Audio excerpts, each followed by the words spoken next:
All right, Ms. Geraldine Carriere, founder and CEO of Wild Woman, musician, motivational speaker, artist, author, sister, daughter, the list goes on. Why don't you give us a bit of more of your extended background? I know that you're Indigenous, you're in, is this Saskatchewan still, or you were born there? So yes, I was born in Saskatchewan originally, from Cumberland House, Cree Nation, and I live in Edmonton, Alberta right now. Yeah, So your early years, tell me about the family you're born into. Where did life start for you? I want to understand your arc. How did you get to where you are? right. So, how did I get to where I am? That's a big Don't tell me question. the full story now. Okay. We I love won't go it. into like details. But yeah, where I come from again, Cumberland House, and it's kind of like a broken record. I say the same things a lot, but it's the oldest settlement in Saskatchewan. It's the first fur trade post. It's the biggest man-made marsh in the world. So like a lot of history, where colonization hit Indigenous Turtle Island, if you will, for the first time. So again, it was like a pinnacle moment in Uh, history and time. I come from there. We grew, or I lived there for about a year and then kind of moved away. My mom always wanted, she had dreams and aspired to have a life that wasn't just an isolated community. So she decided really early on that, that's where she was going to, grow up her kids, if you will. And she wanted opportunities for us. So because of that, we grew up all throughout Saskatchewan. We lived in Edmonton for a bit, BC for a bit. And yeah, I was always kind of like a very quiet kid, I would say, in school. It wasn't until probably high school where I actually started to. I don't know. The way that I can interpret it now as an adult is that I was always kind of like, I like to observe and take in information and kind of make, my ideas about the world based on that. And so when I became a young adult, that's when I started to really see a lot of injustices. And that's kind of where my, love for advocacy came out. And, I just always felt like of everything that I observed and what I had gone through, there was a lot of mistreatment going on around me. And so, of course, I needed to speak on it. So I think that that really gave me some ammunition that, people needed to be advocated for and, things needed to change because they weren't serving everybody. It was just a certain demographic of people. So again, I think as a young adult, I observed a lot, but then when I became a teenager, that's when I started to really rebel. And, I fell across somebody like Tupac Shakur, like who better, and so again, that's the first time I think that I came across a person who felt what I felt, spoke to what I was feeling. He gave a language to the things that I was feeling where nobody else could. So that um, really inspired me. And again, just the man was just blunt and assertive. And he spoke about things such eloquently that I was like, hey, this is somebody I can get behind and somebody I want to emulate as well in my work and the way that I come across. So that's kind of a really big one for me of mhm. who it is that I became. And again, I'm trying to make this as fast as possible, but in high school, I tended to be a very outspoken, student. Well, so Always, yeah, yeah, yeah, let me jump in because you said a lot of really cool stuff there already, yeah, and I have so many questions. I mean, obviously, you and I have known each other for over a year now. We met through V13 promotions, now V13 music. You've even seen my evolution and the company's evolution as much as I've seen yours. Tupac, who I'm wearing in honor of us, uh, hmm is really important in my life as well. So one of the things we bonded on from day one. When you left that area in Saskatchewan, is that when you went to Alberta? So have you been kind of born and raised there, or were you elsewhere? Yeah, so in Saskatchewan specifically, I kind of moved within the bigger cities. So there was like Right. Saskatoon, Prince Albert, Regina. So always like the more urban centers, and then smaller cities afterwards. And it wasn't probably until I was a teenager, say like 12, 13, that I moved to BC and then Edmonton and back again. So I lived predominantly as a young adult or an Mhm. adolescent, if you will, in Saskatchewan. So, Okay. How yeah. much of your upbringing up until high school or after high school was within the, First Nations community? I know that obviously there's huge overlap, but Yeah, yeah, was it yeah. all First Nations or was it not? Tell me. Yeah. So, again, because I only lived in my community for about a year, and again, I was a baby, I wouldn't have been very influenced by a lot of stuff. And even my community itself, it is considered a Métis settlement. Mm, So, a lot of colonization. We don't have our ceremonies or things like that intact. A lot of it is just mostly Métis heritage, if you will. So not a lot of influence of, the Cree background, if you will. And it wasn't until probably high school or even university where I really started to learn, wow, I mean, because I always knew I was different, right? I looked different, mhm, thought different. And so when I was in school, and again, more in high school, was when I really started to learn the history of my people. So yeah, mhm. it was something that I came to learn and then, came to love, if you will. 100%. I mean, I feel like a lot of us have that moment when we're a little older where we start to realize where we come from, what our roots are. It changes perspective. So you're in high school, you're a quiet, shy woman, which is mind blowing because I don't know that person at all. And then you discover Tupac, and at the same time are starting to discover your identity, your heritage. Is that did one trigger the other, or was it just kind of simultaneous? I think that, because of course being a young person, I had gone through I grew up mostly in urban settings. So again, because, you're the little brown girl in the room. You're mostly in, Caucasian rooms. And of course, you would have the odd, different colored person. But I was very made aware that I was different at a very young age. I remember walking to school one day and people would be like, oh, you have white stuff in your hair. You have lice. Or, oh, was your mom drunk again last night? Or like just different, like weird comments. And I'd be like I didn't ever know I was poor. I didn't ever know that I was like Yeah. in poverty or whatever it was until other people told me so. So because of those experiences, it always made me feel like I was being watched, or there was something that I had less than other people, or it was just some weird and I never got that because I was kind of like, well, I was taught that, nobody's better than anybody. You treat everybody with Yep. grace and respect, and that, like I was taught humility at a very young age, from my parents. And so to kind of go through that experience, it was always kind of like, huh, what's that about? And I never really understood. And then, like I said, when I started to learn about my history, that was when I really started to see, oh, wow, like something very big happened and I'm a part of it. And so because of that, like I said, a lot of these things, put me in a perspective of just observing. I never really took it, but again, I experienced it. Right, Mhm, the isolation, the neglect, the abandonment, the not feeling love, not feeling like I fit in anywhere, like that craving that sense of belonging, not only within my family but the outside world. Right. So, mhm.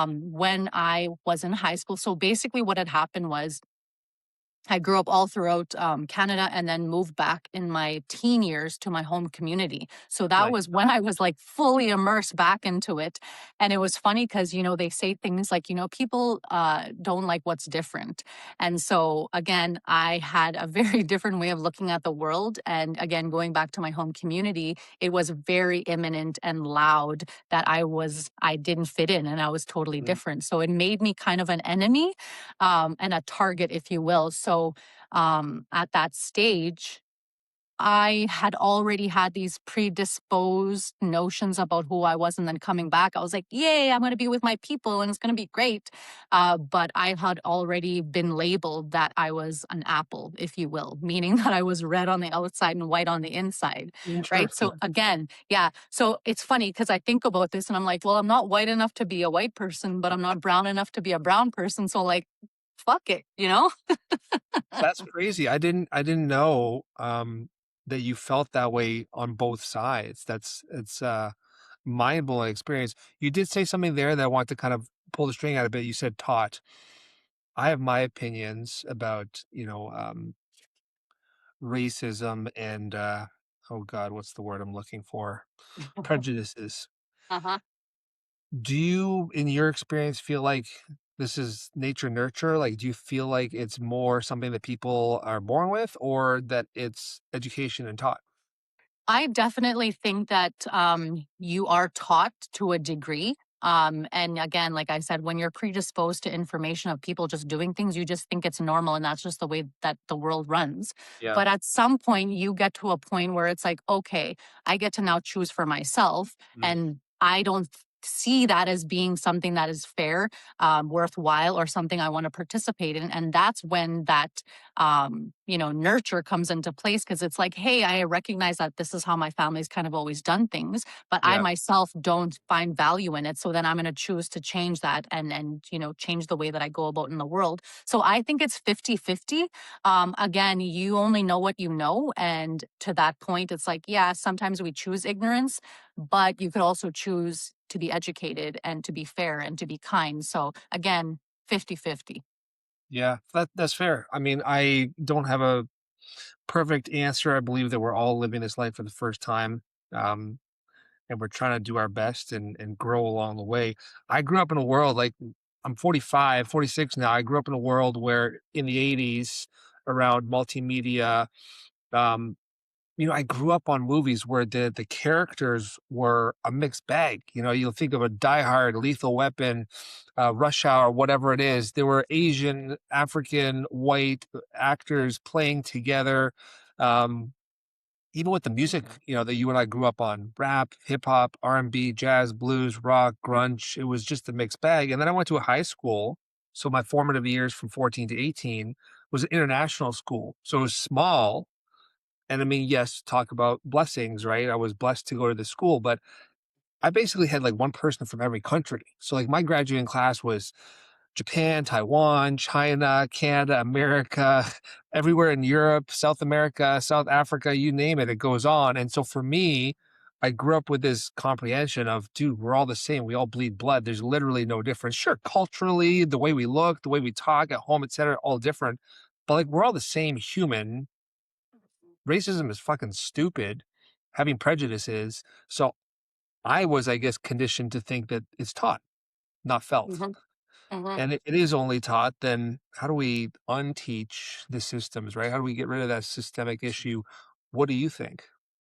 Well, I mean, that's such a big question. And my Yeah, answer is huge, right? Like, okay, so I mean, it's no different than a person's way of thinking, right? Like your behavior, again, I don't know if it's a feeling, an emotion is turns into a feeling, and then a feeling turns into like I forget that thing, but it's basically it's all a cause and a root to all of this stuff, right? yeah, So again, and like I said, we have no control who we were born into, our families, mhm, our class, our race, our creed, all of these different things. So again, um, we are born into this. And like I had said, once you get to an age where you are able to, again, see where you are and where you fit in, how you want to fit in, that's a very different thing. And I talk about this in my book. But it can be unlearned, right? Just as much as something can be learned, it can be unlearned. And that is no different than, like I said, because prejudice and racism and all of these different things are learned behaviors and yeah, learned ways of being in the world. So, again, just as much as you can learn it, you can unlearn it. And this is why I decided to be who I am today with mhm. everything that I do, right? So, when I introduce myself, I roll out the scroll and I'm like, yeah, I'm a serial entrepreneur. And what that means is I'm an international speaker, a best-selling author, life and business coach, and a performing artist. And my job, of course, is to teach people to remove self-defeating beliefs and then actually choose who they want to be to step into, a fully embodied human person of whoever that they want to create themselves to be. Yeah, And I call it being a wild woman, but there's wild men and wild children and wild people, right? And yeah, so again, um, the whole point of this is to bring people back to that spirit sense or self. And what that means is if you were to take away all the titles, all the characteristics, you took away that, that you're a man, a woman, a daughter, a coach, whatever it is, who would you be? And then if you were to live in that space authentically, how differently would you choose to be based on where you're at and who it is that you want to be, right? So again, it's a transformational journey back to yourself, the work that I do, but that I think is what's going to save the world is again holding a mirror to people and saying, "Hey, I know this is who you think you are, but if you were to remove that side of it, who would you actually be?" Right? So Yeah. again, that's the work that needs to be done is to remind people that I know you live, thinking that you have to go do a 9 to 5 job, you have to do this, that, blah, blah, blah, blah, blah. If you were to take all that you need to, what would you want to? And that is a switch that you have to, remind people that they have and that Mhm. they are in a position to actually change the way that they live in the world. And it's literally that easy. So that's Yeah. why I dedicate what I do to that because, the music is just a product of that. The books are just a product of that. Me speaking on a stage and being a beacon of light is just a product of that because I Yeah. chose, yes, I could be a product of my circumstance, or I could choose to put that towards something good. And it's a really easy choice for me. Yeah. I feel you. Again, you said so much in there that I want to unpack some of it. Um, Bravo for feeling that way, identifying that. I mean, I've been on a crazy journey for the last few years, as you know, and for me, that moment that I started to strip away society, strip away the conditioning, strip away, as you just said, what I'm supposed to do versus what I want to do or I should do. Uh-huh. I mean, I guess it is a supposed to do what I genuinely feel like I'm so supposed to do rather than what society thinks I should do. Once I've had that moment, you can't unsee that, and then your whole perspective changes on things. And coming back to the point perspective, you talked about it's a choice. I agree. That's why I hate the word opinion now. I use position all the time because I'll have a position on everything, an opinion on everything. But now that I've labeled it a position, when I say I believe this, or I've learned enough about, or not enough, this much about Métis or whatever it is, I'll have a conversation with you. You'll give me some new information. That information will process. And now my position has switched. And that's okay. Right? It's how I agree with you. This is how we're going to get out of this cycle or rut within society is have our positions switch, more of us will be aligned, more of us will realize that we're all on the same page, and that opinion that we think we have, that way of living that we think we have, that's actually being put on us rather than Uh-huh. us choosing that. And it's so funny because like going to your true self, going to your spirit animal, so to speak, I believe so much of your heritage already knew that. Uh-huh. Uh-huh. Do you think that there's like, let's get crazy for a second. Do you think that there's an element Don't get me going, I sir. want to. I want to. Do you think that people may or may not have been, culled out because they knew these things and they had these superpowers? I mean, you have to think about it. Like, why would there be a war against a certain group of people? Like, just ask the question, right? Like, if you think about the Jews in the concentration camps, and they're African American people. There's so many in history of time. Why would they be targeted? And Indigenous people. We were the first people that lived here. I know a lot of people say that we were savages and blah blah blah blah blah, but we had very like high I'm not gonna, I don't know if technological is even the word, but we had Yeah, systems of order. We had, our lives were on natural law. What is a natural law? It's seasons, right? yeah, You knew that like we didn't own anything. We lived within it, right? And we were caretakers of the earth, if you will. So our lives were based on seasons, and we were nomadic people, meant that we moved around a lot. We had our own ways of education, our own ways of rites of passage. We had our own, so everything was already strategically in place when, the colonizers or whomever it is came over, Western people. And so they basically were looking at us like, oh, they're these unsophisticated people that don't have, but we were so in tune with everything that was going on in the earth, right? We Yeah. knew everything, was a reciprocity thing. We believed that, our true wealth was in the belly of our neighbor. Meaning, I'll give you an example here. So there's a book that I read in my master's class recently, and it just illustrated it perfectly. There was a reporter who was following around a hunter, and the guy, they got a kill, brought it back, we're cutting it up, and the reporter was like, "Oh, great, this is going to be so good. You're going to have so much meat." And then he was, bundling it up. This is going to be for the Johnson family. This is going to be for the Fleck family, and blah blah blah blah blah. And he goes, "We're going to go deliver this." And the reporter said, "Why are you not keeping this for yourself? Like it's gonna run out at some point, and you're gonna need more. You're gonna, just put it in your fridge." And the hunter was basically turned to him and said, "No, my wealth is in the belly of my neighbor. I'm not s- it I'm my existence is not self-serving. It's not about keeping myself alive longer. It's about keeping all of us alive longer, because again, I cannot thrive without you, and you cannot thrive without me." So again, the way that we looked at the world was extremely different than the way that, whomever was coming over, and then they basically forced their ways upon us. And again, history, we Yeah. have the Indian Act, residential schools, all the different things that were put into place, but this was all systematically placed upon us, for us, like I said, to lose our voice, to lose our customs, to lose our language, to all of the different things, because they understood that there was such power in this, right? Mhm. And so again, you look at missing and murdered Indigenous women. There's a reason why these things are happening, because again, we are matriarchal people, which didn't mean that, people will say, "Well, are you a feminist if you're, a matriarch?" And I'll say, "No, I'm a humanist, because I believe that there's worth in men and women, and that we need each other for balance and harmony," right? So Yeah. again, imagine, a world that's built on patriarchy and what that actually does. And, again, our people basically went against all of the ways that they were trying to impose upon us, right? So again, it's all strategic. It's all on purpose.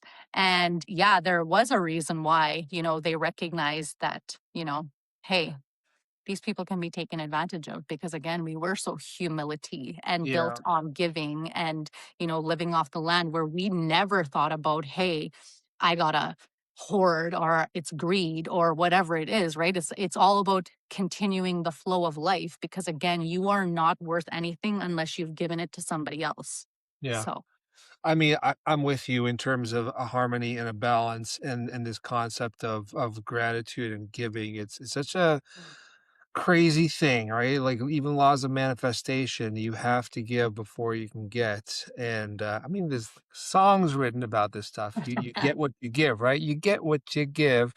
Uh, I'm with you, and it's not just one group of people that has had this befall them. I think it's actually befalling all of society now. Like I don't want to get yeah. crazy and Hmm. conspiratorial, but I feel like we as a humanity, we most people don't even see this.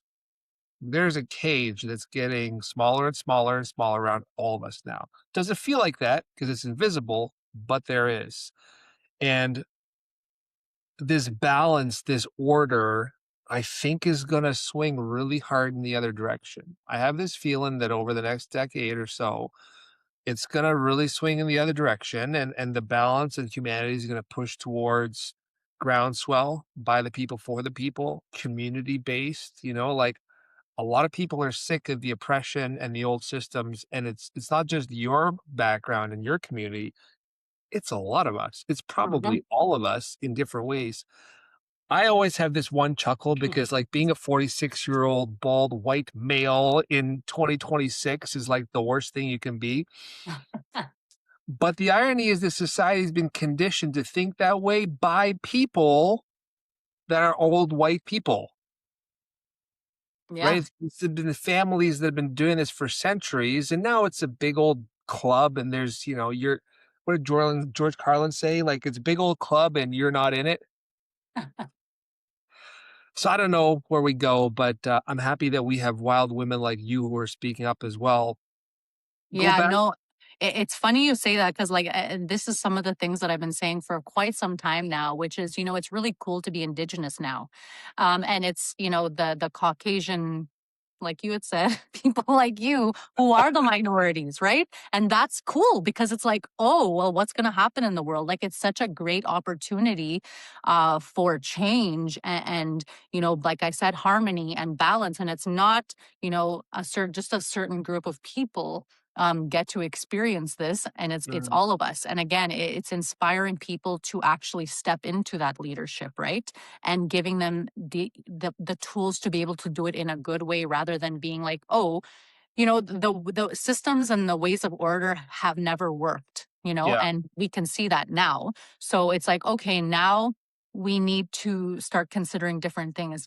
Have you ever heard of that definition of insanity? It's like to do the same thing over and over again when you yeah, know it yeah, doesn't work. yeah, Right. So again, it's like, okay, what else is out there? What else can we do? What's the way on top of it, underneath it, on the side of it? Right. So again, we have the same problems and now they're even more exacerbated. But how yeah, do we break these down in ways that we haven't even thought of, and what are ways and tools that we already have that we just haven't even tapped into? So again, that's the beautiful thing about being an Indigenous person, because again, we've known it all along.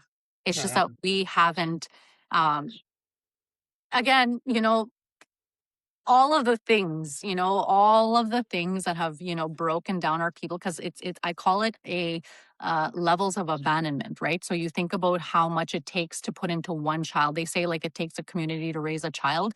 And yeah, then you have things like I said, the Indian Act, the 60 scoop, all of those different things that took away from that one child. It's going to take those degrees of levels to get back to that state. And mhm, so again, it's like, okay, we need to remember again what that actually looks like. And we need to build systems that support those type of conversations. And again, get people to trust again. Like that's the piece that we all need to understand. Like we are all untrusting of each other. yeah, We don't know what that looks like or feels like. So it's like that's the piece that we need to actually build upon and understand what it looks like, what it feels like in all of our lives to actually get to that piece of embodiment, right? yeah. I love that trust example because that works so well for you and me. Uh, and I'm not adding you at all. I believe in organic, authentic conversation. You know that. Hmm. It's our character that matters. That's why I don't mind talking about, heavier things because at the end of the day, you know me, right? One's Hmm. character is what is important. And just like I said earlier, I'll have opinions or positions on things until I know better by having a conversation with someone that say, actually, Chris, this, what about this? Oh, I didn't know I was coming across that way. I'll better myself. But you and I were supposed to meet and then I canceled and you were probably coming at it from the perspective of, oh my God, there's no way I can trust this guy. He's blowing me off. And I was in for surgery and I was like, I don't know, understand why she's upset with me. Like I'm literally like under the knife. I wouldn't be canceling otherwise. But that's why conversation, communication, and trust are important, right? Because you might not have had trust or faith that I was who I said, but I had to then go above and beyond to communicate that to you and show it to you in order to make sure that that trust was there. And then ultimately we met up and things were good. Yeah, no, it's a really good point, and I'm like, this is actually a really good, I guess, example of things that can go array. Yeah. Um, in situations like that, yeah. So like again, people don't know what happened. They don't really need all of the details, but yeah, again, because I am wild, if you will. And again, we have to work out what wild actually means, right? Because to me, I have always been taught, because again, like I said, I come from Tupac Shakur. I was taught to be outspoken and to voice, and that justice for myself of I'm working so hard here. I'm plowing the field every single day and I'm putting my spirit and my heart and all of the different things into this work, and then to just have somebody like, oh, sorry, that blah. And then you're just like, I brought my whole crew. Like I brought all the stuff that I have. Like, what do you mean? Like this is not happening. So again, it's for me knowing myself, and being able to kind of step out of it. Yes, I could have been, more graceful and humble and looked at it a certain way. And again, at the time I was, and then, how the conversation even came to was I was more so just like, being a jerk and being, Yeah. because I like to play with people, and so when the conversation came up, I was just more so like, pulling your leg and being, a turd. And but it just made it took us down this journey together Yeah. where, our authentic selves came about. And again, it must have been a very, vulnerable space for you, because you're like, dude, like I just overcame this thing, and like I this, and so you were coming Yeah. with your predisposed experience, and then I was coming with my and that is what it is in life. It's we are Yeah. all literally struggling through everyday life. We have this whole backpack of stuff we're carrying, and because we don't know that we're carrying this stuff, that is what can cause friction or animosity in relationships. And it's like, dude, if you just told, if I knew that you felt that way, and if you knew I was carrying all of this stuff with me, again, we could have got through that a lot faster.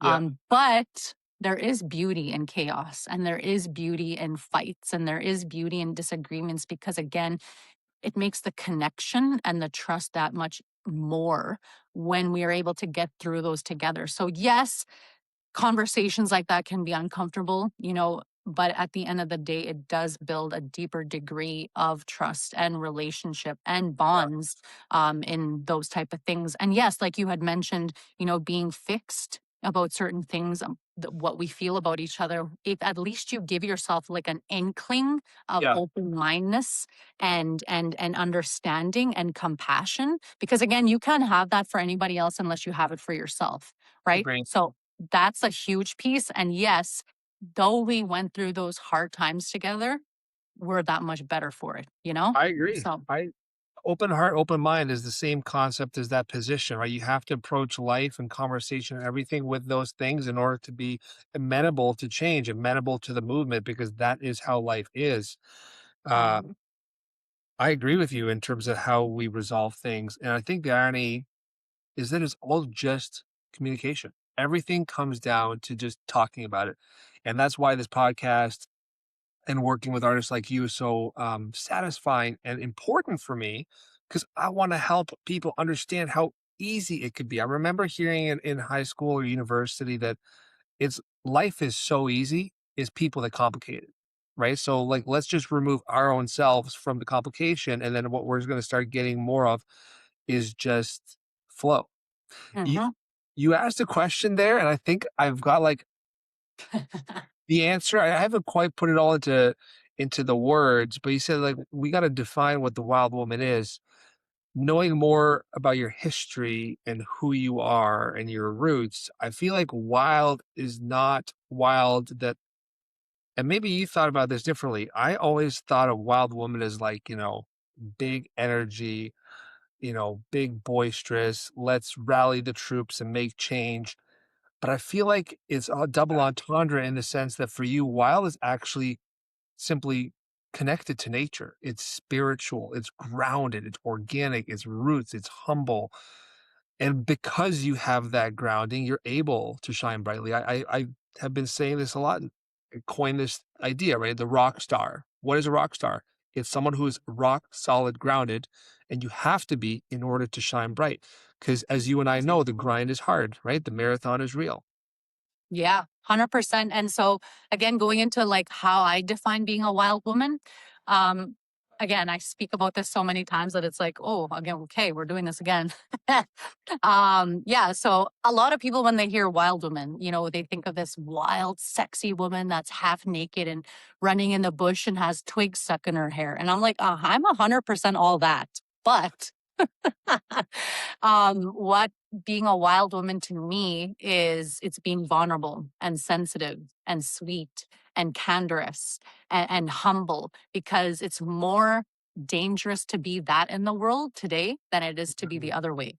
I've gotten as far as I've gotten by wearing masks and putting myself on display and showing you versions of myself that would be more lovable for you to digest and be palatable, but that was never authentic to who I truly am. And like I said, my authentic self, like you said, you mean you were sweet and quiet and like listened and, because that is my authentic self. I like to observe. I like to, play and be a part of things, but in a way that feels safe for me, which is to Right. do it quietly and softly. And so again, if in fact I have had to act harshly, it's me actually being pushed out of my nature, which is why I'm so aggressive, which is why I'm so hostile, because again, I'm having to play a part that I don't want to play a part in, right? So again, that's what I mean by when I say my wild woman is again soft and tender and sweet, because that's who I am by nature. Mhm. And it's really hard. And I mean, I've said this multiple times, the only time I'm really gonna cry is because I'm so mad. And the reason I'm so mad is because again, it's injustice. You're not letting me be who I authentically am. You're not letting me be. And again, when someone is able to pull you out of your character that way, that is the ultimate betrayal, because it's Mhm. like, A, you don't see me because you're not letting me be who I actually am. You're making me be these other things that I don't even want to participate in. So when I speak about, what the wild woman is, it is again me being an Indigenous woman, But then if we took away what does an Indigenous woman, who was behind that? It's just a sweet little girl. Mhm. I always have this analogy of I'm kind of like a porcupine on the outside, like I'm very scary and like don't go near her, don't touch her.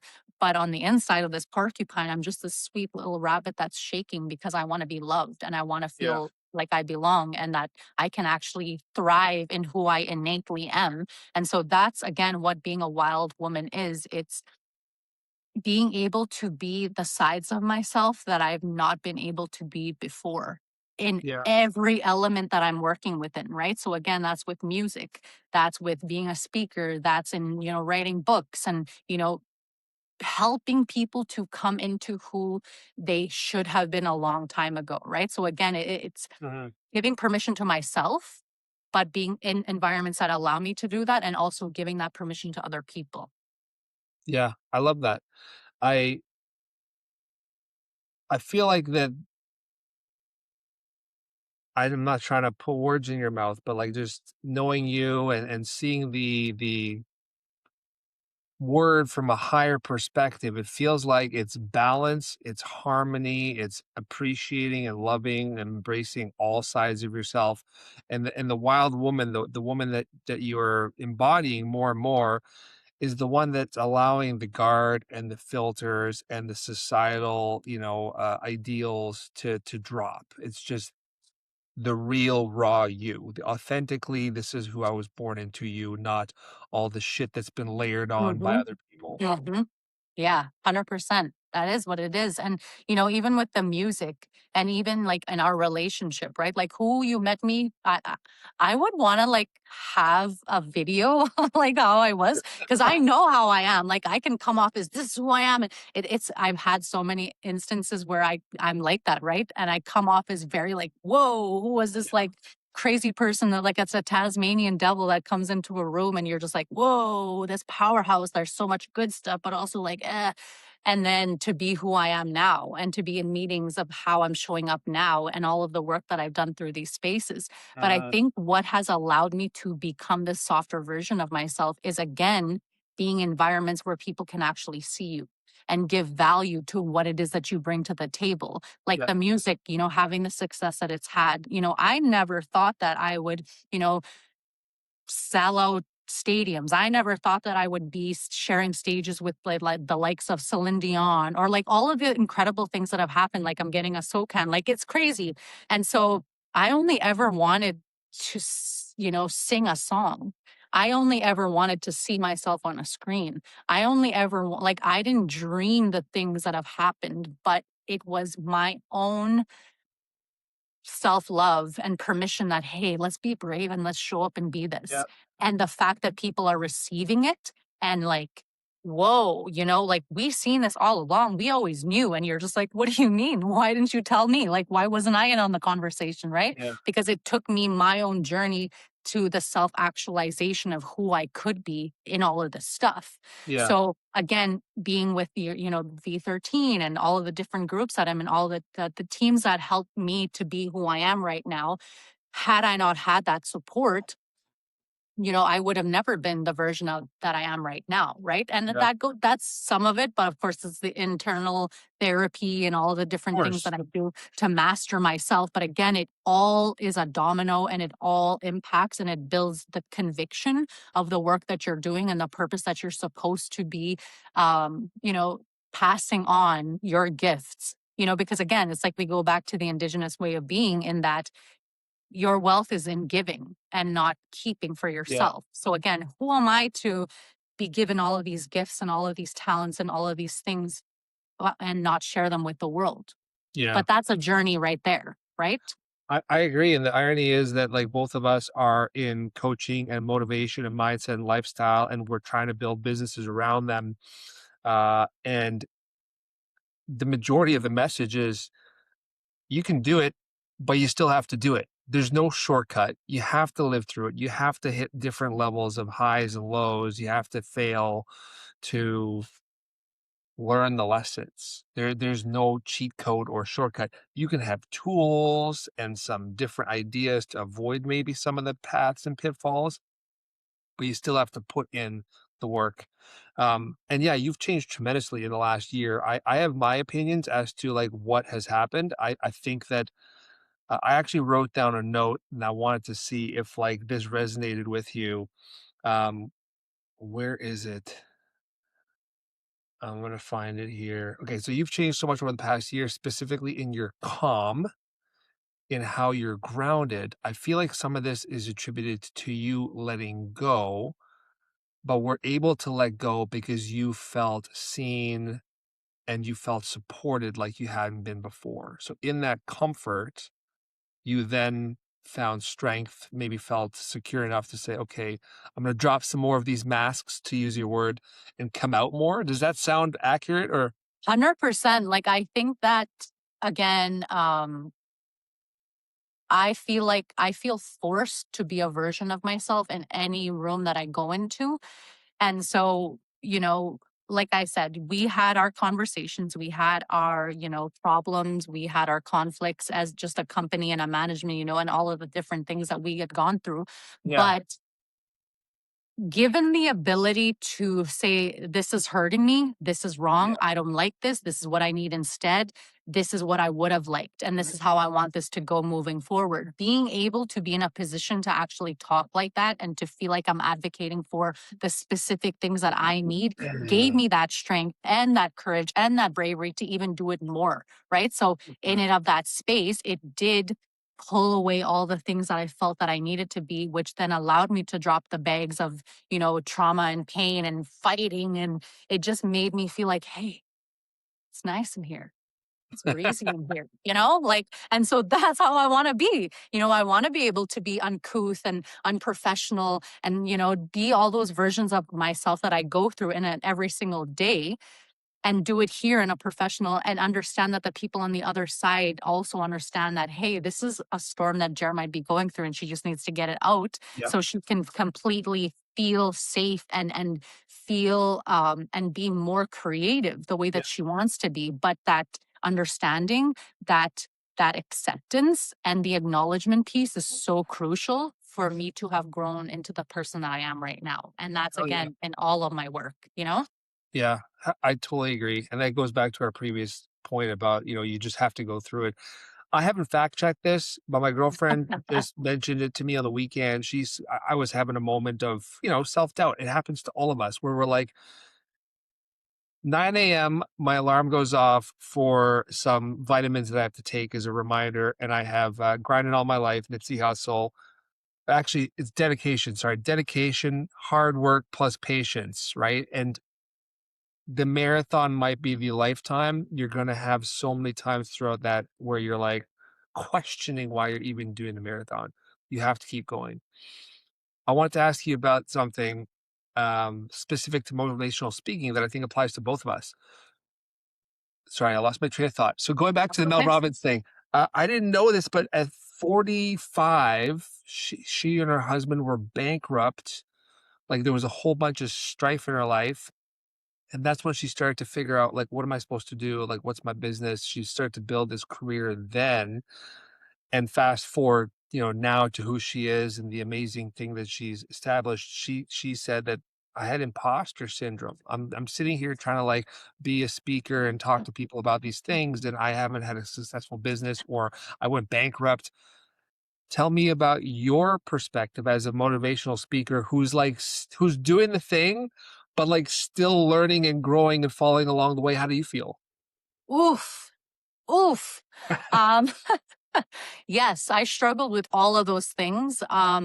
But it's kind of different for me. Okay. And I don't ever want it to come across as, and this is something I'm going to talk about anyways, because again, I feel like I've always been extremely sure of myself. I have always known, and I think we all do, right? Like we always feel like there's something special about us. There, we know that we're different, and we know that we Mhm. can, to do the thing that nobody can do. There is that part of all of us, and the word narcissist came across me recently, and I'm like, well, I don't like that word. Like I feel like that's like it's a cop out, and it's like a blanketed statement because like there's so many nuances to these things, right? Um, and then I heard another word come to me recently was like conceitedness. Mhm. Even the word selfish comes to mind when I go into this version of myself. But I will say, ever since I was a very young kid, I was always extremely confident, self assured, knew there was something special about me, and knew that it would happen.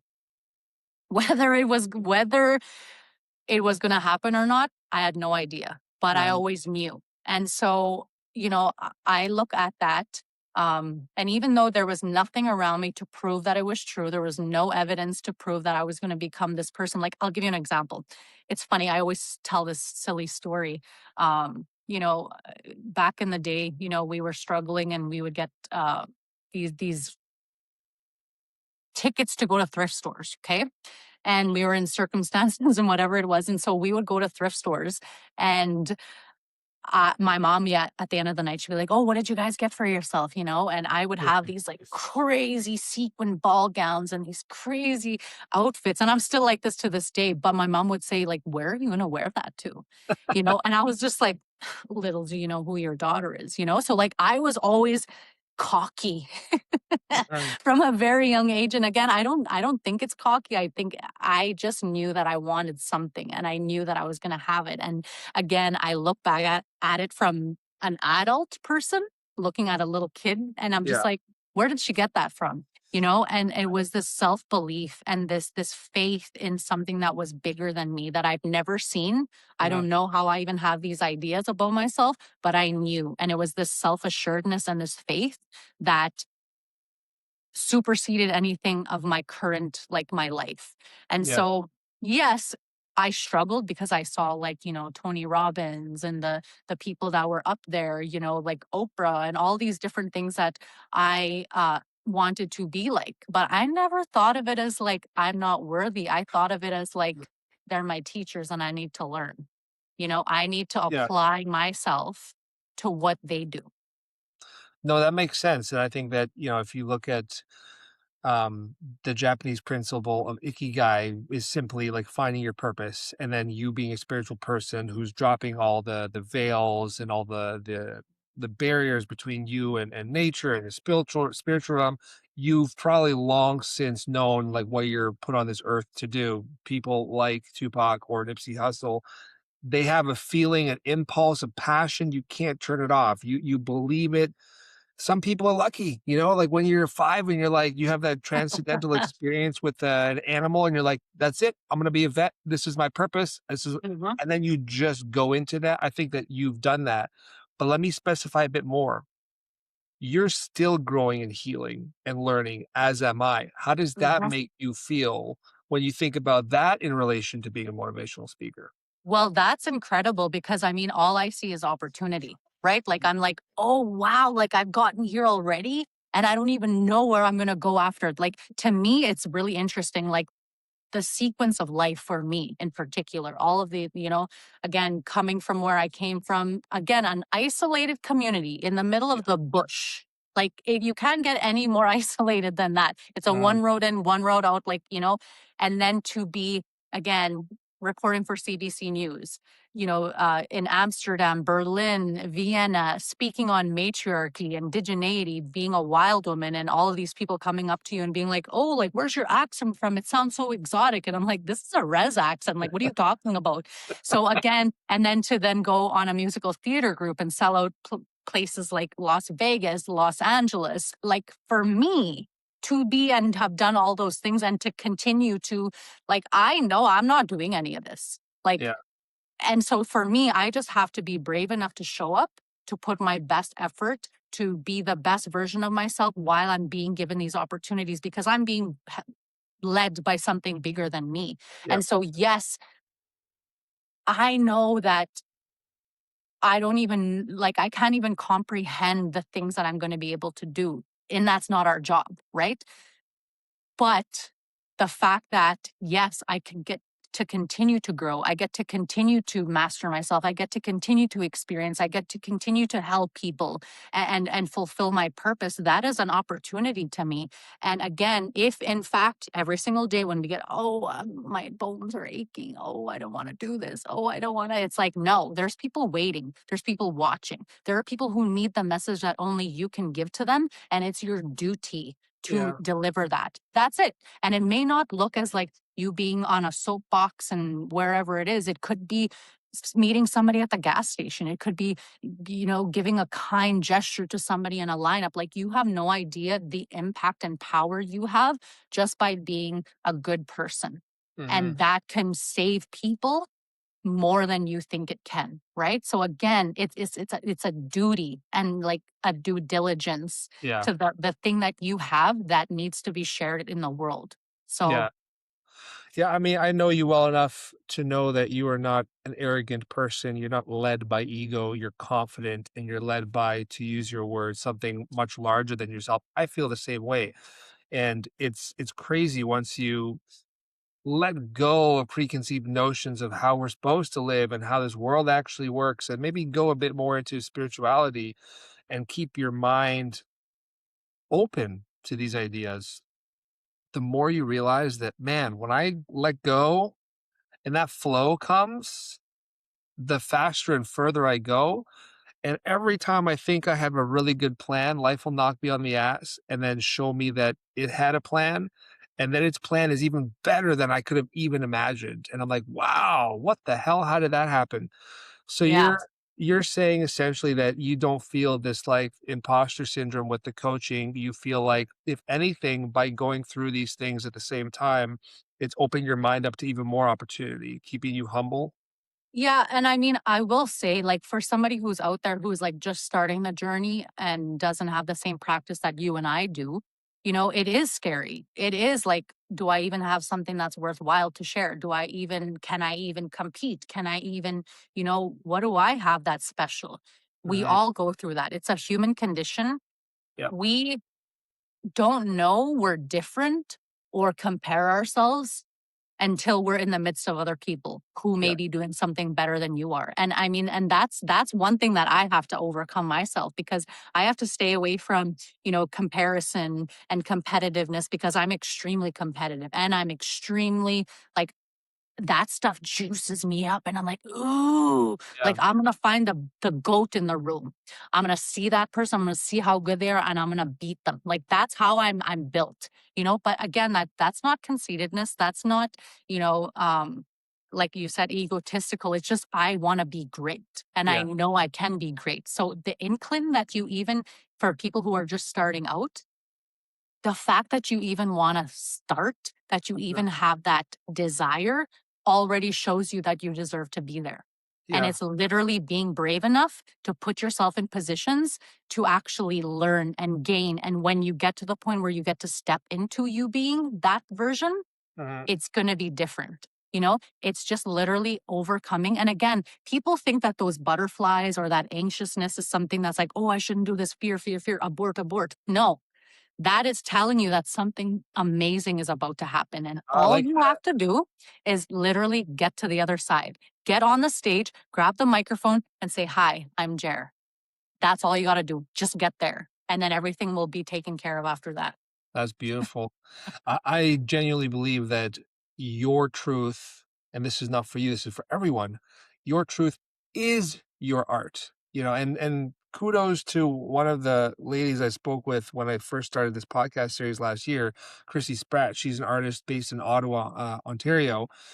Um, I was talking to her about social media because she's got millions of followers, and I said, like, why would someone care? Let's say hypothetically it's me. I'm doing the videos that you did, the music, the karaoke, whatever it was that she was doing to start. Why would anyone care? And she said, because you're unique, because everyone might have heard this thing a million times before, but they haven't heard it done by you. So if you take that authentic feeling that you feel like is your purpose and then balance that with putting it into your own voice, man, that's a beautiful thing. That's why we like really love artists like Tupac, because they were so unapologetically themselves. I don't give a fuck. This is who I am. And then they, layered good artistry on top of that with a good message, and boom, that's the answer. Yeah, it's interesting you bring that part up, and I had a very good experience with this. I was having a conversation, and again, every person goes through, what they go through. And for me specifically, I was, coaching women and girls, and I was doing all of the work and taking them through this transformational coaching. And then everything stopped, right? COVID stopped. And the person that I was speaking to was like, "Oh," like it was like they got to know me for the first time. It Uh-huh. was like they got to hear all my neuroses and all my ideologies and all of the things that I kind of held back from people getting to know. And it was like they were like, "Wow, you're pretty fucked up." And they go, "You shouldn't do that work at all. Like, you're not in a place to do that. Like, what right do you have to teach or to tell somebody to do when you don't do it yourself?" And I was like, that's interesting. And I said, or you can look at it this way. Even though I've been through that, even though I struggle with depression and anxiety, even though I struggle with my own self-defeating thoughts, my self-sabotage, my abandonment issues, my attachment issues, but I still show up every single day to help another person try to help themselves. I give them everything that I've done, everything that I've tried. This may not work for you, but I tried this, so maybe you should try it too. Maybe this will work for you. The fact that, again, I don't think that I'm the know-it-all, fix it every I'm the perfect person for everybody out there. But I Uh-huh. know there's somebody out there that experienced what I've experienced and felt Yeah. what I felt. And that is gonna be a breath of fresh air, just like Tupac was for me. And I've never actually put this together like this. So kudos to you. That's what it is that I'm doing. It is I'm being that beacon of light for somebody else who just feels misunderstood, feel like they don't belong, feel like they don't deserve, feel like they're unworthy. And that is why I do what I do. And I'm so ferocious about it because, like I said, somebody needs the message that only you can deliver. And who are you to hold that from them? Yeah. This beautifully circles back to earlier in our conversation when we were talking about balance and duality and this concept of giving, right? Like, that's what we're doing. That's what we're trying to do with our purpose. I feel like you and I both were put on this earth to help other people heal. And the irony is that the more we go through bullshit, the more we mess up, the more we are humbled by our own bad decisions, and then own them, because it's a very important part of it. You have to Mhm. own the bad things you've done. Don't try to control the narrative. Just be honest with it. Then you level up, then you learn, then you grow, and then you can help even more. 100%. And I honestly like things that are like a little like rough and bent up and like hard around the edges and hard. Like I like that. Like to me, that's character. Yeah. I don't want someone that's standing in front of me that's just polished and just too proper and too like, I want to knock you over, and I want to see how long you can stand because to me, it's like, do you believe what you say? Yeah. And like, how authentic are you being? Or are you just a pawn to something? Are you just a puppet to something? And if you could actually say what you wanted to say, would you say what you're actually saying? Right. Yeah. So to me, again, it's an opportunity. And so absolutely, there again with the whole music stuff, I had I've been so gracious to meet people that have like put me in my place.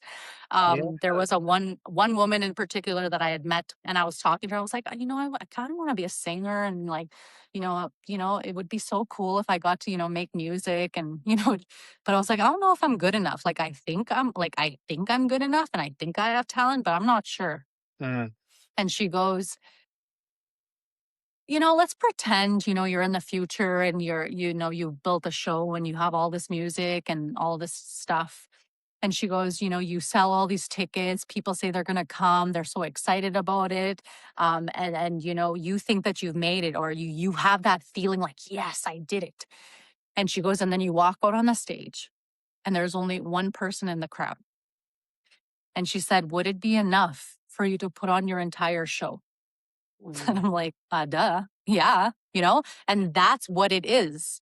It's we think that it's not good enough until it's like 100 people or 20,000 people or 1 million people. But one life is just as valuable as all of those numbers. And that's what it comes down to at the end of the day. And again, it's not about what we think it is. Each life is just as, important as the yeah. last. So that's a huge thing that I carry with me and everything that I do and the people that I talk about or, do business with. They have to have that same servitude, that same spirit of, wanting to help and heal the world. Mhm. Because, that's what's going to save all of us. And that's why we do what we do, is to be, put in a position. Nothing is more like, I don't know if it's like successful or worthy or wealth or whatever it is, until you see somebody else being all that they can be because of what you told them or how Mm, you impacted them or how the work you did influenced them, right? So again, you've asked about what is the most um, beautiful piece of something that somebody gave to you, and it would be literally somebody coming to me. Okay, I have a really good one. When I was touring with Bear Grease, I was on the stage, and again, we're tired. We're doing shows back to back. It's crazy. And, at the end of the show, they always talked about, in the 50s and 60s, our people were being taken away to, residential schools, and the 60s scoop. And, we weren't allowed to be, like greasers or in the movie Grease. And so just imagine this is us taking back that time and putting ourselves on the stage and us being this version of ourselves. And as I was on that stage and, the people were talking, and I remember seeing this little tiny little Indigenous girl, and, she was singing my songs back to me. And, mhm, she's just mouthing it out and she's dancing and, and again, like, I never got to see somebody that looked like me. I never got to, see somebody and want to be and be like, oh, yes, we can do it. I can do that. I can be that. And so for me to have that, and it wasn't even something that she did, it was just the knowing that I'm empowering people, I'm inspiring people, I'm making people feel like this is normal. mhm. Like that's humongous to me. So yes, of course it's beautiful to, see artwork and people gift you things, but it's the things that we don't know about. It's when we go to bed at night, we put on our, our earbuds and we listen to this song that makes us feel like we belong or somebody Yeah, understands us and that I can fight another day, even though I don't want to fight. But they said they can do it. They said I could do it. So I'm going to do it. yeah, That's the biggest reward for me. that's beautiful. And you know what? I think you hit the nail on the head there. True artistry is doing something because you want to, you need to, you have to, not because there's a goal, right? How many musicians have I talked to, even when we start to talk early on, how are we going to market this? How are we going to sell this? I need all these people to listen. Sure, that is the business side of things, but at its core, it's, I just need to hear this for myself. I need to do this. End of story. And if it takes on legs after that, great. But funnily enough, if you stay true to the authentic creation, it's got a higher chance of taking on legs because people can smell if something's inauthentic or not. Okay, two last things. What is something about Indigenous community or Indigenous life that is a huge misconception? That's such a silly one that you think people should think about more. Hmm. Like, which one do I choose? Man, that is a big one. Well, pretend you're just this is the art. You and I are having the conversation. I'm trying to learn. You tell me, like, Yeah, what should I think about to I shift my mean, position? a really big thing for me, I guess, is like that we're not smart or that we're incapable or we're disinterested, even, right? This is a huge one for me because, there is one time when I got to sit out in the backyard with my mom and my dad. And, again, my background is in human resources, and we talk a lot about equivalencies with like PhDs and masters in the Western world. And then what is the equivalency between a person who's living on the land, if you will, right? Like I could literally take my dad into the bush, give him nothing. This man would live, right? He would know what to eat. He would know how to warm himself. He would know how to bathe. He would know, like, he would know. He literally gave me this example. We were standing outside and there was a tree. And he goes, "Do you know how I know which way the sun is going? Do you know how I know which way I would go if I was ever lost? This side of the tree is completely bare. The other side, it's growing like it had like moss or like some weird growth on it. That's how I know because the side that has the moss is the side that is the moon side. So it's always and then you go with the sun. So you follow the sun, and that's the direction that you would follow. So again, our people spend so much time studying the sun, the moon, the elements, the seasons, the animals. We knew if we want to live, we follow the animals because the animals have an internal compass that we need to survive. So again, it's just different, right? Mhm. And it's not to say that it's better or worse because of course science is important, technology is important. Like we need to understand, both as indigenous people and non-indigenous people that the equivalencies of education and knowledge are the same but just different, and we complement each other. And so if non-indigenous people could see how much worth and value and knowledge that we have just by literally living, we understand that everything that we take inside of us, the words that we speak, the way that we see the world, the thoughts that we're thinking, they need to be healthy. Like even if you were to go and buy a piece of beadwork, the beads are they're praying while they're beading the work. And so when you're given this piece of earrings or this piece of, moccasins or whatever it is, those are like months of prayers being given to you. Like Yeah. that amount of care and dedication and intention that go into the way that we are, that's just who we are. Mhm. So again, I think the notion that people and again, this is another one that's huge. Um, people, I meet people a lot and they say, well, where are your warriors and why are your people downtown homeless and on drugs and all of these different things? And I say, listen, if you want to understand, you know, again, I always go into the same thing. Chris, what is the first sound that you ever heard? Probably oh, I know where you're going with this. I'm gonna try to be meta. My mother's heartbeat. Yes, from inside of her womb. Yeah. Now, when I ask this question to regular people, they'll be like, what was the first sound? I don't know, like the birds chirping outside or maybe the TV. And it's like, go deeper, But it was your mother's heartbeat from inside of her womb. Now, everybody's heard the earth is our mother. She's, our mother. And Mhm. so she also has a beat. She also has a pulse.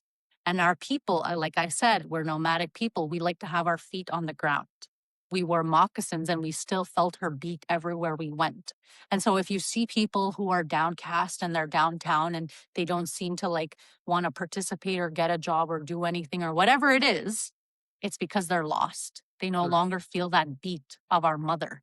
Yep. And the power of that is profound. That is the medicine for our people, that beat. And that's why I love to make music because music can do things that nothing else can do. It can take you home. It can give you this feeling of you being in your mother's womb again. And what does that feel like?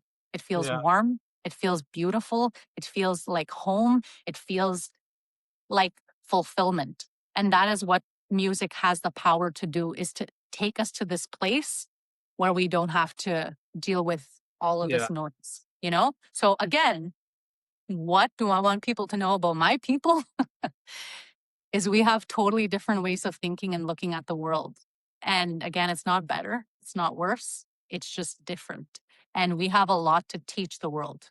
It's beautiful. You basically said so much with that one point about education. I mean, I even thought about there's a quote that's attributed to Albert Einstein, which is education remains what once after one has lost or forgotten everything they learned in school, right? Like our true intelligence Mhm. is not what we've been taught in school or by a system. It's about going inward and that spirituality. And I just realized in this conversation that indigenous culture uh, really is no different in spirituality and principle than like a lot of Eastern philosophy, right? Like Buddhism and Zen and Mhm. Taoism, and then you can look at the Aztecs in South America. It all comes down just to a love, understanding, and appreciation and connection to the planet or the planets, the universe, that cosmic energy that we call sound or music sometimes.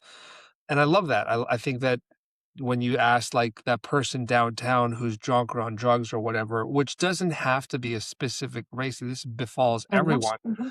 It's just being lost. It's being lost, and you don't have to be on drugs and or like that far gone to still be lost. There are a lot of people who I know who are multi-billionaires who are very, very lost. And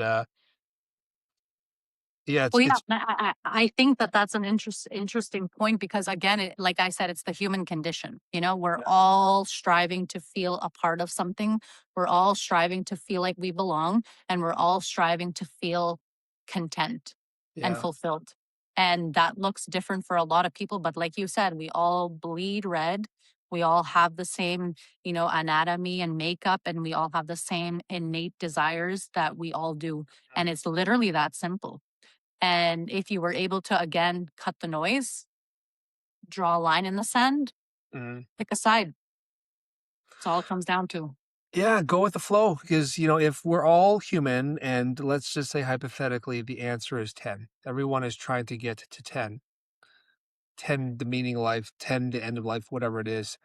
You're going to get to 10 with 5 plus 5. I'll get there with, 2 times 5. My kids will get there with 4 plus 3 plus the math goes on. You see my point. There's just so many Yeah. permutations to get to 10. And I think that we Mhm. have to honor that more, honor the differences because we're all the same. Yeah. And there's a legend in Indigenous culture that says the longest journey you're ever going to take is from your head to your heart. I love that. Well, why do you think that my tagline is let me help you get out of your mind and into your heart? Because you and I both know that this is where it is, right? And ironically is if you get out of here and you go inward and then you start to feel the purpose, then you can translate that back into your mind and then really go forth. It's a Yeah. beautiful cycle. It's a beautiful connection. Let me ask you one last thing before you sign us off with a last wisdom for everyone. Uh, I believe in going with the flow and letting the universe speak to me. And more I let go. And I just look for the signs. Like something will not work. And I'll be, okay, I'm clearly not supposed to do this now. What am I supposed to do? Oh, there's this thing right here. That's weird. I'm going to go into that. And then before I know it, this thing's working again. Everything works out. I was just posting an article before this chat. Corn. Have you heard of the band Corn? Metal Hmm. band? Yep. Okay, so they've just put out a song yesterday, and the song is called I Love This. I want to get your thoughts on this. Reward the scars. Mm. Mm. Yeah. So you want to I mean, I I know what think I it think I about it. think it's such a beautiful invitation, right? Yeah. Like again, this is everything that I just said. Just put on beautifully, because again, there is power in, pain, and there is, um, triumph and tragedy. Yeah. And there is, what is it? Using your anger for ammunition, right? Like there's so many stuff that the storm is what, makes the beautiful pink sky afterwards, Yeah. right? It's the disruption, this destruction. It's all of the what we think is bad in life that actually makes it beautiful. There's this one analogy of like this guy who's like in a mine, a diamond mine, and he's chipping away for years and years and years. Like, what is this thing gonna be? They said it's here. I know it's here. And then he's like, F it. I give up. Some other guy comes up and chips at it one time, and here comes all the diamonds, right? It's the exact same thing. We are the diamonds. We have the gold. And it may look like we're rusted and broken and jalopies and all of the different things, but there's gold inside of there in every Yeah. single person. And it's our job to dig to find that. And that's what that means to me. It's an invitation. If something looks scary and, uncouth and unfavorable, that's where the best fruit is going to be, right? Yeah. So it's beautiful. I love it. I do too, and it's so funny, like, synchronicity in life. You just said the word jalopy, and earlier when you were talking about, like, I want someone who's raw and authentic and warts and scars and all, I tell me your dad without telling me your dad, I went to Cars, Disney's The Cars, and, I mean, growing up with kids in the house, you see a lot of movies that you probably didn't wanna see. But there's this scene in, I think it's Cars 2, and it's Mater, the tow truck, who's like, now a CIA agent or a spy, and they're trying to give him the suit, and the suit won't fit on him, and they're about to buff up all the dents and stuff. He's like, "No, what are you doing? You can't get rid of those." And like, "What are you talking about?" They're like, "Those are my memories. Those are my memories of my best friend. Those are the things that I've done in my life. Every one of them has a story." So for me, I think the scars are so important because those are the reminders of the path we had to endure to get here. 100%. And I think that that's why I am such like, a capturer of time. It's so funny. My friend teases me all the time. She's like, "Are you getting like a moment in time?" And I'm like, "Yes," because that's what it is. Like every picture, every, blog or post or piece of content that I create, it is my timeline.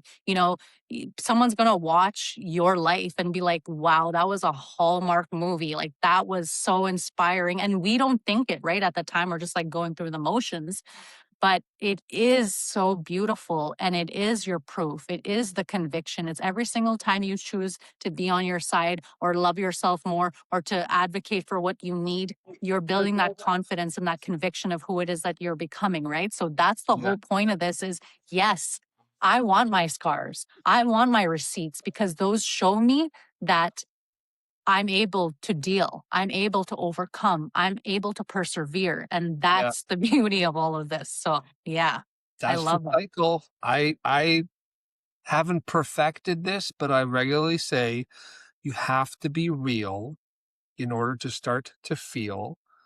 Then you can deal and eventually heal. Mm, That love that that. that's the path. Ger Carriere, always real, always willing to feel. I love you. You're an amazing woman. I'm very impressed with how much you've done in the last year and where you're going to be going from here. Um, Wrap us up. What's something that, a wild woman wisdom that it can apply to everyone? What do we take it away? Well, I mean, one of the things that I'm really big on right now is passing the torch. And what I mean by that is I'm at a place in my life when I've been able to do incredible things. I've been able to, like I said, I listed some of the things today, but I'm in a position now to pass the torch on to the next generation. Mhm. And what I mean by that is it's an invitation, right? I want you to do better than me. I want you to rip shit up. I want you to be loud. I want you to be ferocious. I want you to be all of the things that I could never be. And I want you to be better than me. That is my thing. And I want you, like I said, ferociously. And whatever version wild means to you, it could be sweet and tender and beautiful. It could be crazy like Tupac was, or Prince, or with all the people that I love to be like. But I that's my invitation, is everybody who listens to me, everybody who ever hears the word Ger Carriere, anybody, the wild woman, it's an invitation. What would your wild person say? What would your wild person do? How would they live? That is my invitation to everybody. And how differently could you be if you let yourself be that?